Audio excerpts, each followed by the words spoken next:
Di sebuah ruang tamu rumah sederhana di pinggiran Jakarta, Sinta membanting pintu kamarnya dengan keras hingga getarannya terasa di seluruh rumah. Surat yang ia temukan di tas adiknya, Rina, berisi kata-kata cinta yang begitu intim dari seorang wanita bernama Maya, membuat dunia Sinta runtuh seketika. Tak disangka, ayah mereka yang konservatif, Pak Budi, mendengar keributan itu dan langsung menyambar surat tersebut, wajahnya memerah karena amarah yang meledak-ledak.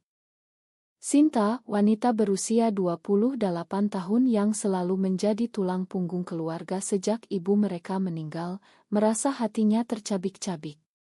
Ia telah mengorbankan mimpinya menjadi desainer untuk bekerja di pabrik tekstil, hanya agar Rina bisa kuliah di universitas bergengsi. Kini, rahasia Rina yang terungkap ini mengancam segalanya, di masyarakat Indonesia yang masih syarat dengan norma agama dan adat istiadat, hubungan seperti itu bisa menghancurkan nama baik keluarga. Malam itu, Pak Budi memanggil seluruh keluarga ke ruang tengah. "Apa ini, Rina? Kamu bikin malu keluarga," bentaknya sambil melambai-lambaikan surat itu. Rina, gadis 23 tahun dengan rambut panjang hitam dan mata yang selalu penuh semangat, duduk diam dengan air mata mengalir. Sinta duduk di sampingnya, tangannya gemetar mencoba menenangkan adiknya, tapi dalam hati ia bertanya-tanya, mengapa Rina menyembunyikan ini darinya. Maya, kekasih Rina, adalah teman kuliahnya yang berasal dari keluarga liberal di Surabaya. Mereka bertemu di kelas sastra, di mana diskusi tentang puisi Chairil Anwar berubah menjadi percakapan pribadi yang mendalam. Maya, dengan potongan rambut pendek dan sikap percaya diri, membuat Rina merasa diterima apa adanya. Tapi sekarang surat itu, surat yang Maya tulis dengan penuh kasih, menjadi bom waktu. Sinta ingat betapa ia selalu melindungi Rina. Saat kecil, ketika ayah mereka sibuk bekerja sebagai buruh pabrik, Sinta yang mengurus segalanya. Ia melewatkan pesta ulang tahun teman-temannya untuk menjaga Rina yang sering sakit. Kini, melihat Rina tumbuh menjadi wanita cerdas dan berprestasi, Sinta bangga. Tapi rahasia ini, itu seperti pisau yang menusuk. Pagi berikutnya, Sinta menghadapi Rina di dapur. "Kenapa kamu nggak cerita ke aku, Rin? Aku kakakmu," kata Sinta dengan suara pelan tapi tegas. Rina menatapnya, mata merah karena kurang tidur. "Aku takut, Kak. Takut kamu marah, takut ayah. Takut semuanya."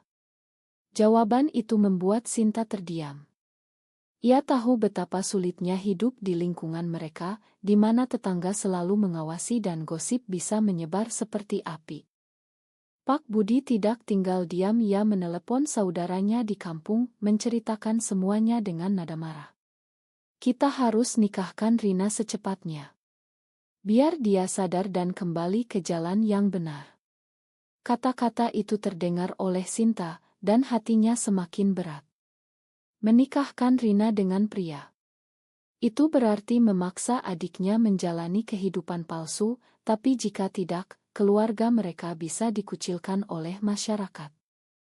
Sinta memutuskan untuk bertemu Maya secara diam-diam. Ia mencari alamat dari surat itu dan pergi ke kosan Maya di daerah Kemang. Maya membuka pintu dengan wajah terkejut. "Kamu kakak Rina? Masuklah." Maya, 24 tahun, tampak tenang meski ada kekhawatiran di matanya. Mereka duduk di ruang kecil, dikelilingi buku-buku sastra dan poster konser musik indie. "Aku nggak mau Rina terluka karena kamu," kata Sinta langsung ke pokoknya. Maya menghela napas. "Aku mencintai Rina, Mbak. Ini bukan permainan. Kami saling mendukung di dunia yang gak paham." Percakapan itu membuat Sinta ragu. Maya cerita bagaimana ia tumbuh di keluarga yang lebih terbuka, tapi tetap saja menghadapi diskriminasi di kampus. "Orang bilang kami sakit, Mbak. Tapi cinta ini nyata." Pulang dari sana, Sinta merasa konflik batin. Ia mencintai adiknya, tapi norma keluarga dan masyarakat menekannya. Malam itu, ia tidak bisa tidur, memikirkan pilihan, mendukung Rina dan menghadapi ayah, atau memaksa Rina berubah dan menyelamatkan keluarga dari malu. Hari-hari berikutnya semakin tegang. Pak Budi mulai mencari calon suami untuk Rina, seorang pemuda dari kampung yang bekerja di bank. Rina menolak, tapi ayahnya mengancam akan memutus biaya kuliahnya. Sinta terjebak di tengah. Ia bekerja lembur di pabrik, tapi pikirannya selalu ke Rina. Suatu sore, Rina datang ke pabrik Sinta.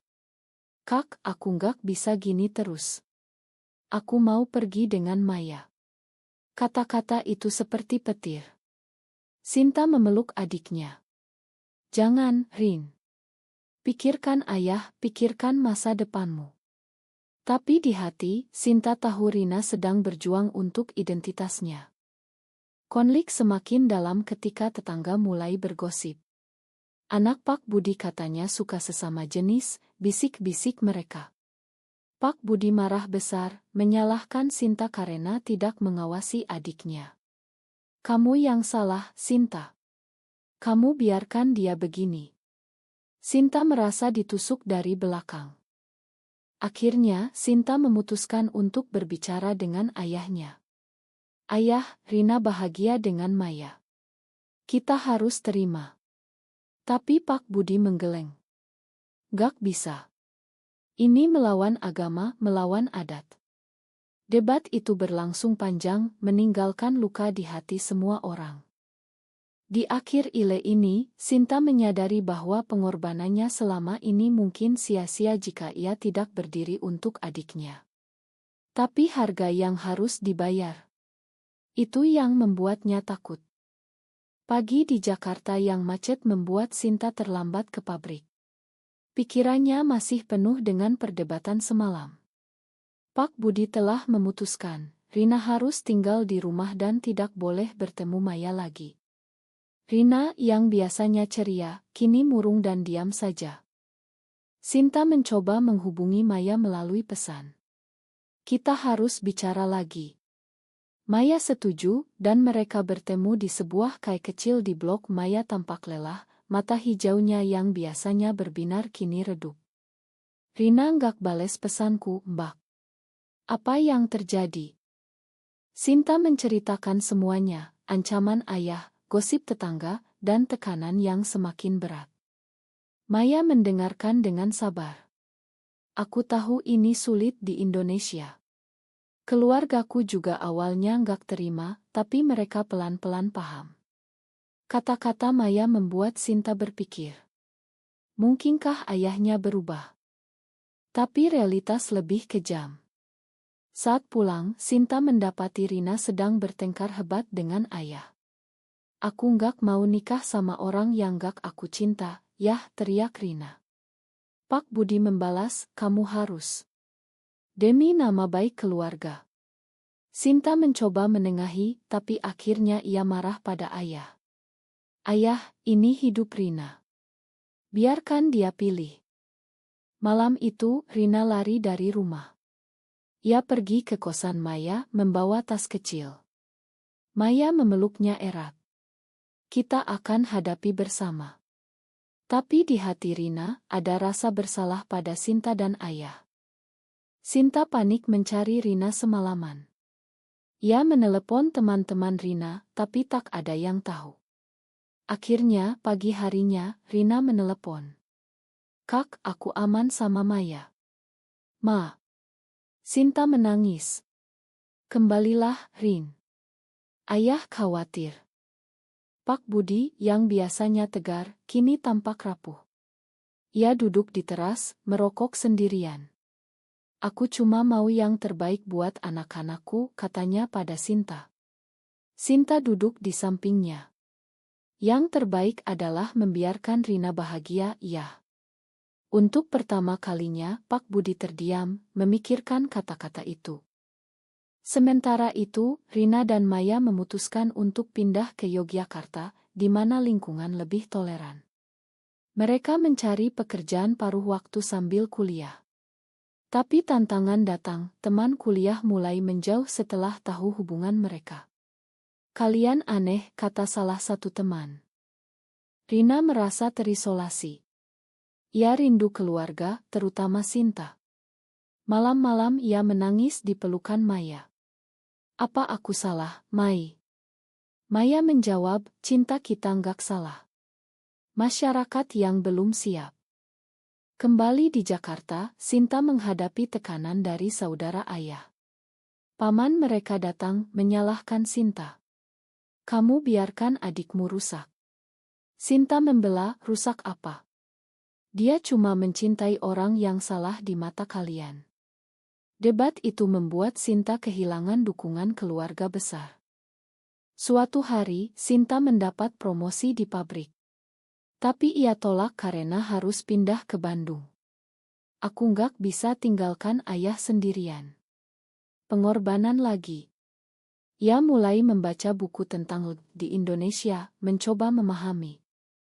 Maya di Yogyakarta mendapat ancaman dari ayah Rina melalui pesan. Jauhi anakku atau aku laporkan ke polisi. Maya takut, tapi ia bilang pada Rina. Kita harus kuat. Rina memutuskan untuk pulang menghadapi ayah. Pertemuan itu dramatis. Rina datang dengan Maya. Pak Budi melihat mereka, marah. Keluar dari rumahku. Tapi Sinta berdiri di depan. Dengar dulu, ya. Rina cerita tentang perasaannya, bagaimana ia berjuang sejak remaja. Pak Budi mendengarkan, air matanya jatuh. Aku takut kehilanganmu, nak. Itu momen kelembutan langka. Tapi ia masih belum setuju. Kalian bisa tinggal, tapi jangan tunjukkan di depan orang. Rina kecewa. Ia dan Maya pergi lagi. Sinta merasa gagal sebagai kakak. Ia mulai bertemu kelompok dukungan di Jakarta, belajar tentang hak-hak mereka. Konflik memuncak ketika gosip menyebar ke tempat kerja Sinta. Rekan kerjanya mulai memandang aneh. Adikmu lesbia. Sinta marah, tapi ia sadar ini harga yang harus dibayar. Di akhir ile ini, Sinta memutuskan untuk mendukung Rina sepenuhnya, meski itu berarti kehilangan ayah sementara. Hidup di Yogyakarta tak semudah yang dibayangkan Rina dan Maya. Mereka tinggal di kosan kecil, bekerja sebagai barista di KAE. Tapi diskriminasi ada di mana-mana. Pemilik kos mulai curiga, dan suatu hari mereka diusir. Kami nggak terima penyewa seperti kalian. Rina menangis di jalan. Kenapa susah banget, Mai? Maya memeluknya. Kita cari tempat lain. Aku janji. Mereka pindah ke daerah lebih terpencil, tapi hati Rina semakin berat. Ia rindu Jakarta, rindu Sinta. Sinta di Jakarta mulai aktif di komunitas LGBT. Ia bertemu orang-orang dengan cerita serupa. Salah satunya seorang wanita bernama Lina yang kehilangan pekerjaan karena orientasinya. Kamu beruntung punya adik yang berani, kata Lina. Sinta tersenyum pahit. Tapi aku kehilangan keluarga. Pak Budi semakin kesepian. Ia sakit, tapi tak bilang pada siapapun. Suatu malam, ia jatuh di kamar mandi. Sinta menemukannya dan membawa ke rumah sakit. Dokter bilang stres tinggi. Sinta tahu penyebabnya, konflik keluarga. Di rumah sakit, Pak Budi bicara dari hati. Aku salah, Sinta. Aku takut masyarakat, tapi aku lebih takut kehilangan Rina. Sinta memegang tangannya. Hubungi dia, ya.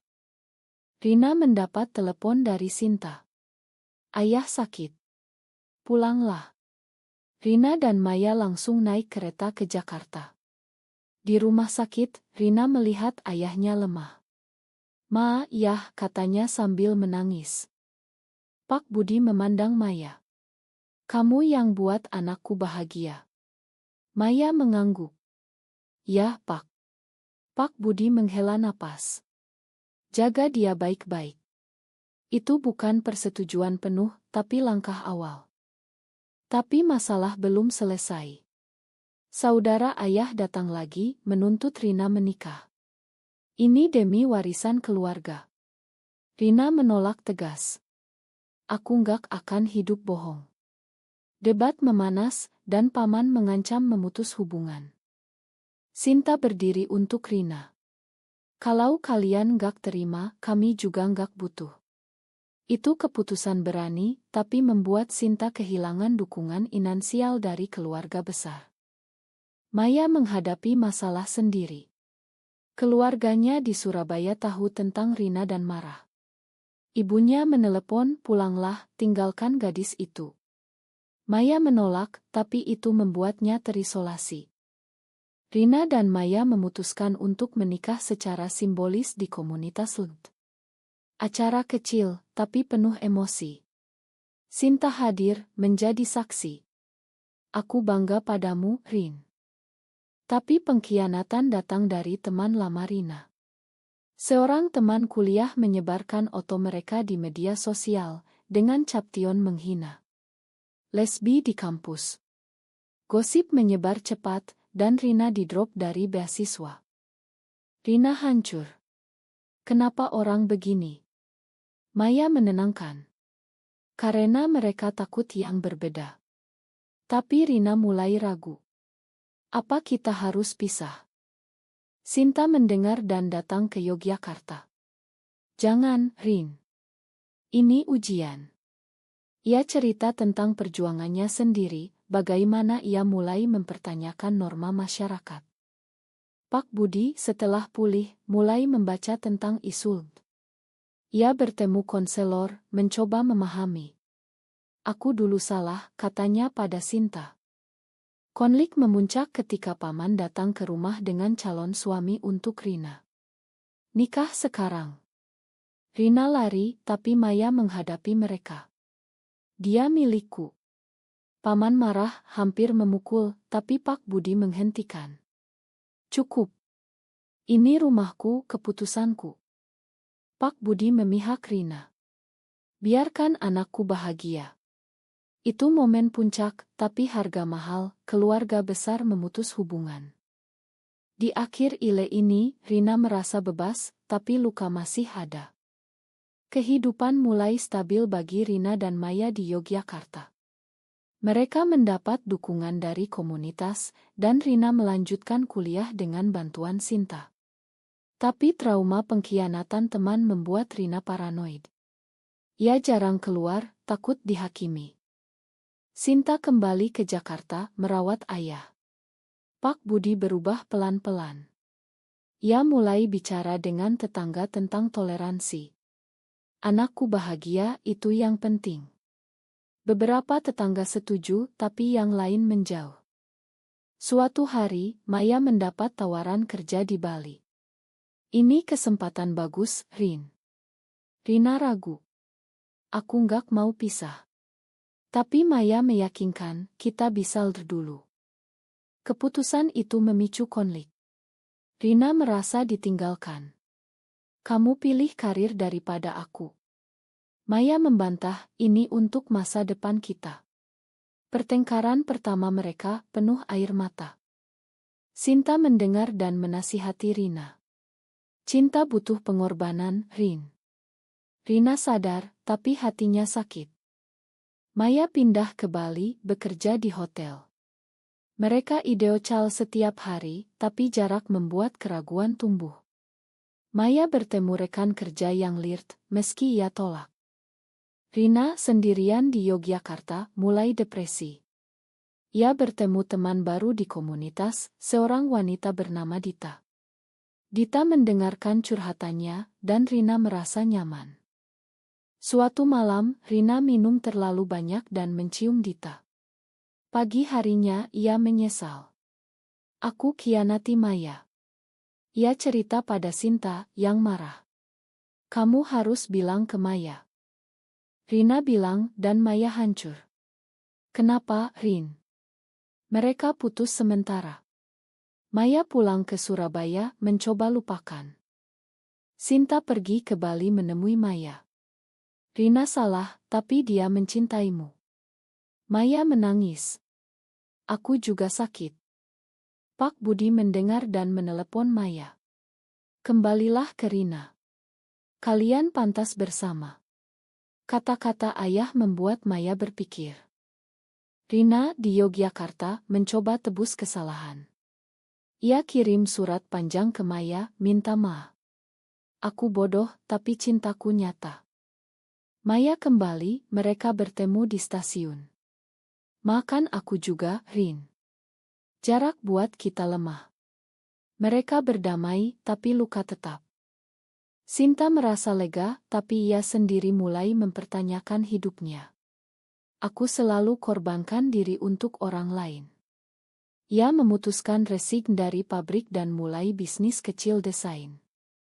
Konflik baru, media sosial kembali menyerang. Oto lama mereka diupload lagi, kali ini dengan ancaman. Rina dan Maya lapor polisi, tapi proses lambat. Di akhir ile ini, mereka sadar bahwa perjuangan belum selesai, tapi cinta membuat mereka kuat.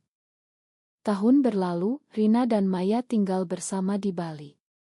Maya naik jabatan, Rina lulus dan bekerja sebagai penulis. Mereka bahagia, tapi masa lalu menghantui. Sinta datang berkunjung, membawa Pak Budi. Pertemuan keluarga pertama setelah lama. Pak Budi memeluk Rina. Aku bangga padamu, nak. Maya disambut hangat.